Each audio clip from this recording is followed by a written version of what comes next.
اور جو ہماری کرنسی ہے نوٹ، یہ حقیقت میں کرنسی نہیں ہے،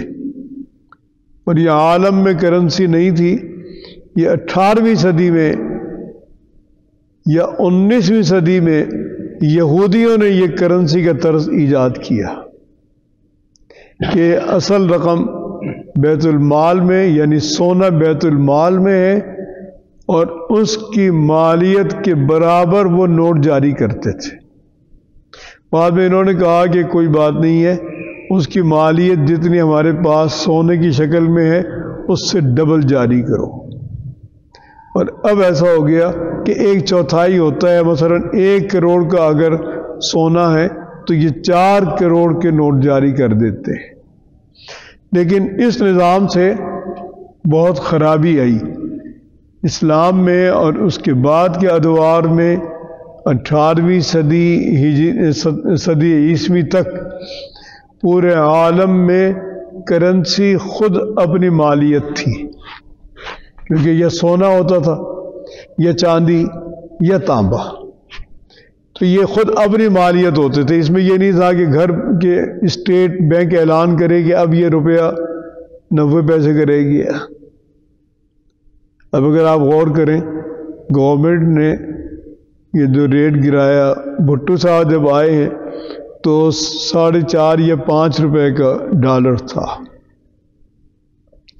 انہوں نے آتے ہی ڈالر فکس کر دیا 10 روپے پہ،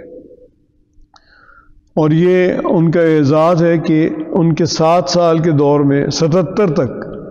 5 سال کے دور میں کرنسی کو زوال نہیں ہوا، کرنسی فکس رہی 10 روپے پر۔ اس کے بعد جب جنرل ضیاء صاحب کا دور آیا تو 2 سال چلتا رہا اسی طرح، پھر انہوں نے قانون بدل دیا۔ انہوں نے کہا کہ جو کرنسی ہے اس کی قدر کے مطابق اسٹیٹ بینک اس کی قیمت مقرر کرے گا۔ اسٹیٹ بینک نے روزانہ کے بھی 10 پیسے 20 پیسے 50 پیسے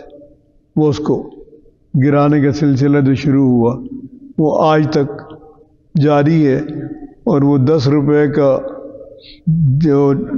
1 ڈالر کے عوض میں یا قدر کے مطابق جو 10 روپے تھے، آج وہ 280-90 تک پہنچ چکے ہیں، اور پورے بر صغیر میں اور جو ہم سے ملحقہ ممالک ہیں جیسے بھوٹان ہے یا ایک اور ملک ہے، یہ اس وقت میرے ذہن میں نام نہیں آ رہا، اس کی کرنسی بھی ہم سے اچھی ہے، بنگلہ دیش کی بھی ہم سے بہتر ہے، انڈیا کی ہم سے بہتر ہے، بہتر ہوئی نہیں، ہم زوال میں گئے۔ اب ہمارے 3.25 روپے، ان کا 1 روپیہ۔ نیپال کی کرنسی ہم سے اچھی ہے، اور حد ہے کہ افغانستان کی کرنسی ہم سے اچھی۔ جو لوگ افغانستان جاتے رہے ہیں وہ جانتے ہیں، ہمارے کچھ دوست گئے تو وہاں جنرل ضیاء صاحب کے دور میں، تو وہاں انہوں نے ایک جگہ ہوٹل پہ کہا کہ ہمیں 1 کلو مرغی کا گوشت پکا کے دیں، تو انہوں نے پوچھا کتنے پیسے، تو انہوں نے کہا 700 روپے۔ اس زمانے 700 بہت تھے،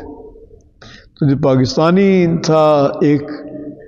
اس میں کچھ گھبرایا کہ تو بہت بڑی رقم ہے، تو جو دوسرے ساتھی تھا اس نے کہا فکر مت کرو، یہ ہمارے 20 روپے، ہمارے 10 روپے، ان کے 350 روپے تھے، آج ہمارے 100 روپے، ان کے 60 روپے ہیں یا ان کے 50 روپے ہیں۔ ہم بالکل زوال میں چلے گئے، اور قوم بالکل نابلد ہے، یعنی ایک لاشعور قوم ہے، صحیح معنی میں غلام قوم اگر ہے تو یہ بر صغیر ہے۔ اور انگریزوں نے لکھا ہے، یہ جو نیو ورلڈ آرڈر ہے، ایک دوست نے پڑھا، انہوں نے مجھے بتایا کہ نیو ورلڈ آرڈر میں انہوں نے مسلمانوں کی تقسیم کی ہے 3 حصے بنائے مسلمانوں کے، ایک عرب، ترک اور بر صغیر، کیونکہ بر صغیر میں تقریباً 55 کروڑ مسلمان ہیں، بنگلہ دیش میں، پاکستان میں، ہندوستان میں۔ تو انہوں نے کہا کہ عربوں پر کبھی بھروسہ نہیں کرنا، نمبر 1۔ ترک نمبر 2 کے بارے میں انہوں نے کہا کہ ان پر نظر رکھنی ضروری ہے، بھروسہ کرو لیکن نظر بھی رکھنی۔ اور بر صغیر کے بارے میں کہا کہ یہ اپنے ہیں، ان سے کوئی فکر نہیں۔ یہ واقعتاً چیز ہے۔ تو یہ فطری طور پہ غلام ہے اور غلامی پر راضی ہے، اور اب اپنے مذہب سے دور ہوتے چلے جا رہے ہیں، اتنے دور ہو گئے کہ آسانی کے ساتھ کفر میں چلے جاتے، کوئی دقت نہیں، دشواری نہیں، قادیانی ہو جاتے، کوئی دشواری نہیں، عیسائی ہو جاتے، پرویزی ہو جائیں گے۔